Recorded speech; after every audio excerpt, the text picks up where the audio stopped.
In the past, other companies have copied Nintendo's art and music without permission. I've talked about how the US government used a Yoshi song on their website.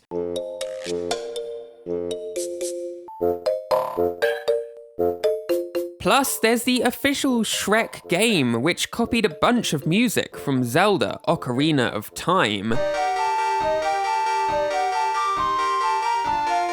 But what about the reverse? What about when Nintendo uses fan content in their games or on their website? Because you'd be surprised to hear that multiple times Nintendo has done just that. In Pokémon, Smash, and more, Nintendo's game devs have accidentally included content that was created by Nintendo's own fans. So in this video, I want to talk about 4 examples of this happening. Let me tell you about 4 times Nintendo used fan art and fan content by complete accident. Part 1. First, let's talk about Pokémon. If you've spent much time looking up Pokémon content online, you'll likely have come across the website Serebii. Serebii is a huge collection of Pokémon information. Part Pokémon encyclopedia, part news site, this website has answers to just about every Pokémon-related question you could possibly ask. And check this out. This is a map which Serebii's founder, Joe Merrick, created of the majority of Pokémon's various regions: Kanto, Johto, Hoenn, Sinnoh, and more. Obviously, each Pokémon region is its own place. They're not really all connected together like this, or at least no Pokémon games depict them in this way. But that's what makes this map so cool. And that brings us to Pokémon Omega Ruby and Alpha Sapphire. In Dewford Town, there's a house you can enter with this map on the wall. And doesn't that look a little familiar? Well, that's exactly what Serebii founder Joe Merrick thought when he heard about this map. To confirm his theory, he shrank his own fan map down to match the size of the in-game image. And sure enough, the resemblance is unmistakable. And when Merrick was able to access the in-game texture extracted from the game's files, there truly was no doubt about it. According to Merrick himself, "I'm ecstatic and honored that something I made will exist forever in a Pokémon game."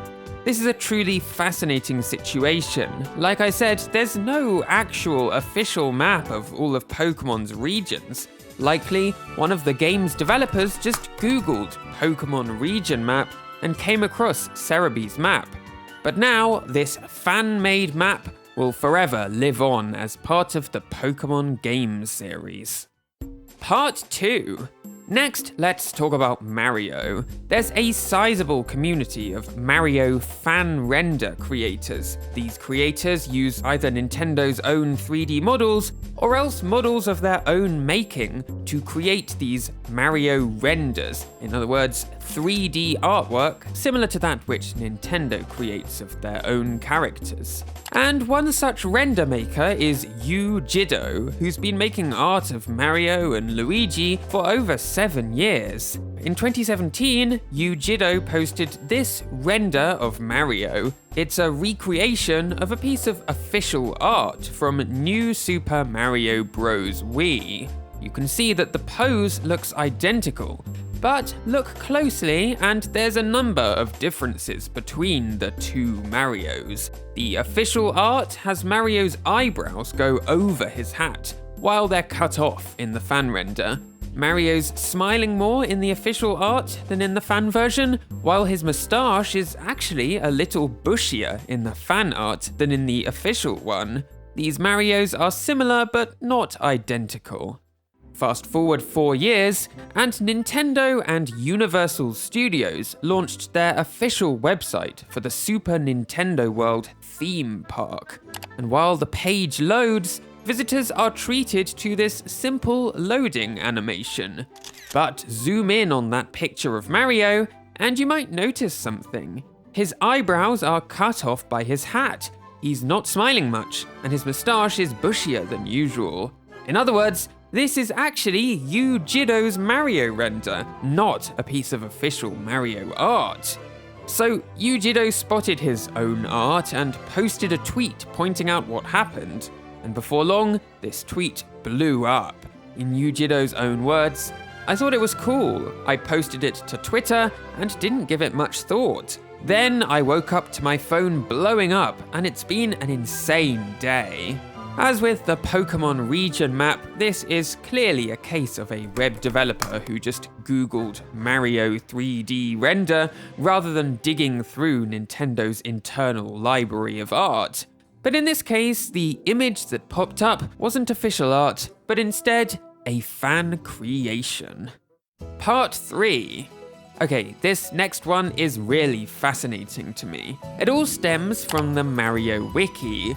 So, the Super Mario Wiki is an amazing online resource for all things Mario. I reference it all the time while researching Mario-related topics. But obviously, this website is run by fans, with no approval or involvement from Nintendo, which makes what happened a few years ago so surprising. In 2015, the official Super Mario Bros. Encyclopedia was released in Japan, covering the levels, enemies, and characters from every Super Mario game to date. Throughout the next 3 years, various official translations of this book were published in German, Spanish, French, and Italian. But when the book's English translation was finally released in October 2018, staff at the Super Mario Wiki immediately noticed some strange errors.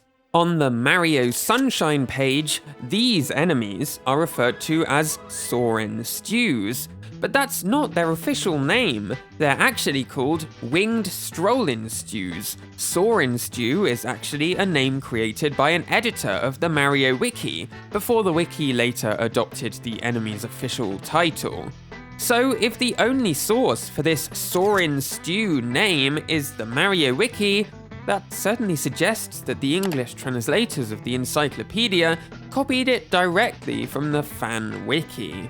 But there's so many more examples. On the page for Super Mario Land 2, the names of enemies are strangely inconsistent. You have English names like Bullet Bill, Fire Piranha Plant, Floating Face, and so on, but also a bunch of names that are just taken from the Japanese. Karakara, Buichi, Bomu Bomu, Chikunto. Those don't sound like official English names of Mario creatures, and they're not. You see, at the time, many of the more obscure enemies from Mario Land 2 had no official English language names, and so the Mario Wiki used their Japanese names instead, as placeholders. And clearly, these placeholder names made their way into this official Mario encyclopedia.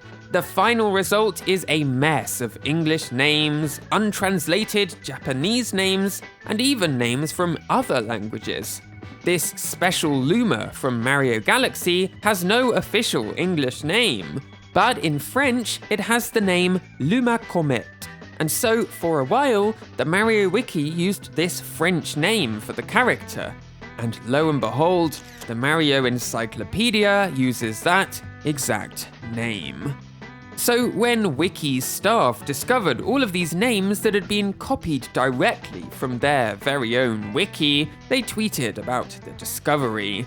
Pretty quickly, one of the translators who worked on the book replied to confirm, "I referenced the wiki extensively. Not being super familiar with all of the English naming conventions, that was my go-to source for a lot of things. Whenever I work on projects with major fandom, I often check wikis to see what the most commonly accepted English name is. If there is no English version, I am happy to use whatever most fans use, if it fits." Now, I wish no hate to this translator who was just doing his job. But the whole point of this book is to be a definitive resource for the Mario series. Many of the other language translations either used or created official names for these obscure characters and enemies. If they're just copied from the Mario Wiki, then there's no point buying the book. You might as well just check the wiki yourself. In fact, the legitimacy of the information from this book is so tainted that the Mario Wiki refuses to use the English version of the Super Mario Bros. Encyclopedia as a source of information on their wiki, which is ironic, since the wiki was used as a source for the book. Part 4. Finally, let's talk about Super Smash Bros. Ultimate. This game features over 1,000 spirits, that is to say, characters from across the world of video games. Each spirit is represented by a single image. And here is the spirit of the Masked Man, a character from Mother 3. Now, back in 2012, a pixel artist by the name of Warp Star X began a project of reimagining various character sprites from across the Earthbound and Mother series in the style of a potential Mother 4, and that includes the Masked Man. Warp Star X posted this comparison image on their DeviantArt page, with the official Overworld sprite on the left, the official Battle sprite on the right, and their own fan-made sprite in the middle. 4 years later, when Smash Ultimate was released, after extracting the Masked Man spirit's image from the game's files, data miner Random Talking Bush noticed something weird. Although the Masked Man spirit looks like this in-game, there's actually a bit more of the image that's hidden from the player using something called image masking.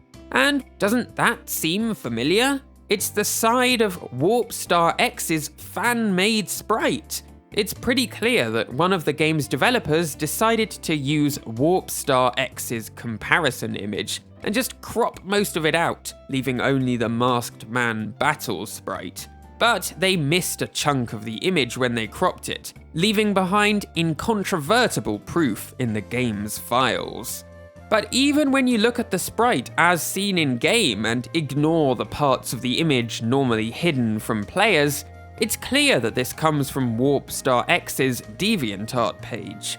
Compare the official Mother 3 sprite with the version on DeviantArt, and you can spot some blue pixels on the outline of the head that should be black, plus an extra light-coloured pixel on the helmet. And, what do you know? Those exact same changes can be seen within Smash Ultimate. When Warp Star X found out, they tweeted, "What the hell? I made that. That's pretty cool, lol." To have Nintendo accidentally leave a few pixels of your fan art inside of their games is pretty cool. But if you boot up Smash Ultimate now and look for the Masked Man spirit, you'll notice that those blue pixels and the reflection on the helmet are gone. That's because in 2019, Nintendo released the 2.0 update of Smash Ultimate, in which a number of spirits received updated images, including the Masked Man. So while Nintendo may be protective of their own IP, that doesn't mean they haven't slipped up a couple of times and used works created by other people, in this case, by their fans. Now, to be clear, it's not like Nintendo would likely be in any legal trouble here. A fan render of Mario that looks almost identical to the real thing, a few pixels from a fan-made sprite from Mother 3. None of this stuff is grounds for a lawsuit by any means. But it's interesting that a company as careful with legal matters as Nintendo can still slip up from time to time. Thanks to my patrons for supporting videos like this one. In particular, a special shout out goes to Alison Withernall, Brandon Pimental, Brett and Derek, Candy Crystal, Cyprian Eof, Daryl Jero, Ellie Birnbaum, Evan Kinney, Hi There and Bye, J.E., Jim Gilsonan, Kieran Chan, Kelly Wright, Lucas Little, Michael Gunter, Skater Pie, and Thomas Söderland.